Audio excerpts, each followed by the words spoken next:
Our next reader is Karen Valby.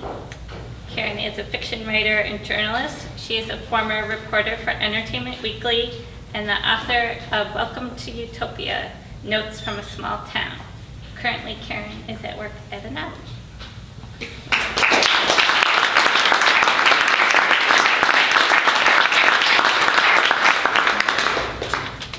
Oh, I wish I didn't have to follow Kirk. So gallant. Yes, I'm writing a novel about a girl who's just 11 years old, and she's been unceremoniously dumped by her mother with her grandparents on the outskirts of San Antonio. She's at that age where she's just realizing her body is not just her own anymore, but is sort of being consumed by viewers. In the bathroom, I pull up my shirt to look at my chest in the mirror. Back in Albuquerque, Travis Reale once told me I was nothing but mosquito bites. I didn't get it until Becky said he was calling me flat-chested.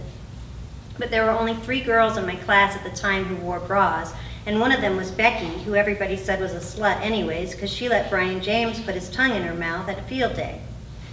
So here's a pros-cons list about my body. Pros: any belly button, good feet, arches, neck like a movie star, not obviously fat.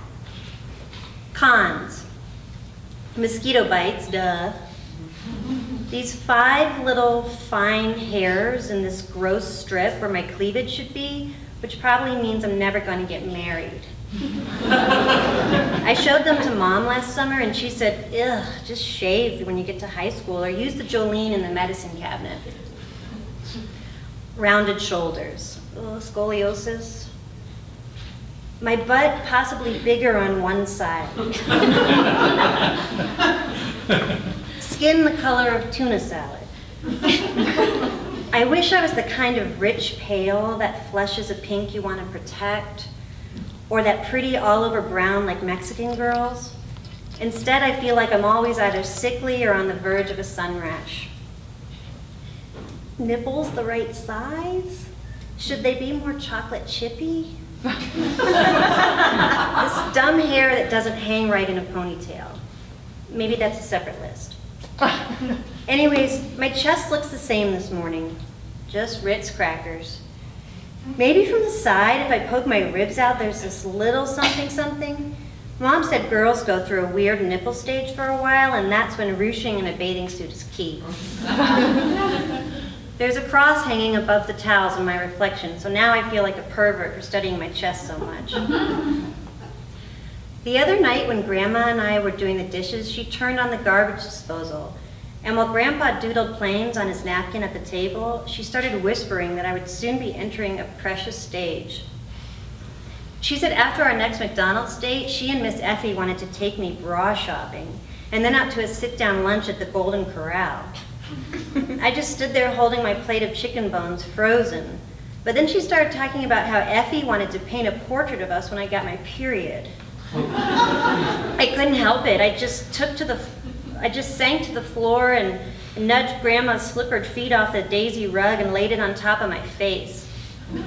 Oh, for the love of, get out from under there, would you please, said Grandma, the toe of her slipper lifting the rubber mat off my face. We're gonna have fun.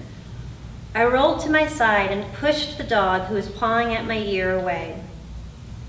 I stared miserably at the tiny trash drift of 3 curdled peas and a bread bag twine on the floor underneath the cabinet's edge. Oh God, just promise me you don't talk about any of this stuff with Grandpa, I said. Or Effie. God, Grandma. Oh, you're being dramatic. That's normal for this age, said Grandma. A sponge splatted next to my nose. At least be of use if you're down there. So you can see why I'm sensitive about everyone paying attention to my boobs. Before going out to breakfast, I put my new Sutherland High sweatshirt over my pajamas. And when Grandma tries to hug me in the kitchen, I don't let our chests touch.